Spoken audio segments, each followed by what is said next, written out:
ಬಿಸಿ ರೋಡಿನಲ್ಲಿ ನಡೆದಂತಹ ಯುವತಿಯ ಬರ್ಬರ ಹತ್ಯೆ ಅತ್ಯಂತ ಅಮಾನವೀಯ ಹಾಗೂ ಖಂಡನೀಯ ಘಟನೆ ಎಂದು ಕರ್ನಾಟಕ ಪ್ರದೇಶ ಕಾಂಗ್ರೆಸ್ ಸಮಿತಿಯ ಪ್ರಧಾನ ಕಾರ್ಯದರ್ಶಿ ರಕ್ಷಿತ್ ಶಿವರಾಮ ತೀವ್ರ ಆಕ್ರೋಶವನ್ನ ವ್ಯಕ್ತಪಡಿಸಿದ್ದಾರೆ। ಈ ರೀತಿಯ ಹೇಯ ಕೃತ್ಯಗಳು ಸಮಾಜದಲ್ಲಿ ಭಯದ ವಾತಾವರಣವನ್ನು ಸೃಷ್ಟಿಸ್ತಾ ಇದೆ।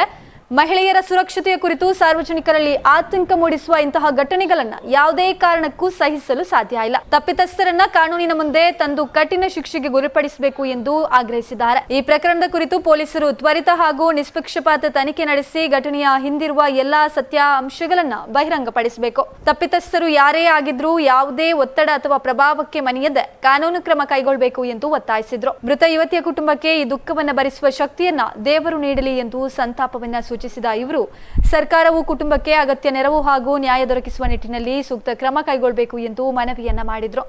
ಸಮಾಜದ ಮಹಿಳೆಯರ ಸುರಕ್ಷತೆಯನ್ನ ಇನ್ನಷ್ಟು ಬಲಪಡಿಸುವ ನಿಟ್ಟಿನಲ್ಲಿ ಸರ್ಕಾರ, ಪೊಲೀಸ್ ಇಲಾಖೆ ಹಾಗೂ ಸಾರ್ವಜನಿಕರು ಒಗ್ಗಟ್ಟಿನಿಂದ ಕಾರ್ಯನಿರ್ವಹಿಸುವ ಅಗತ್ಯ ಇದೆ। ಇಂತಹ ಘಟನೆಗಳು ಮರುಕಳಿಸದಂತೆ ಪರಿಣಾಮಕಾರಿ ಕ್ರಮಗಳನ್ನು ಕೈಗೊಳ್ಳಬೇಕು ಎಂದು ರಕ್ಷಿತ್ ಶಿವರಾಮ ತಮ್ಮ ಪ್ರಕಟಣೆಯಲ್ಲಿ ತಿಳಿಸಿದ್ದಾರೆ।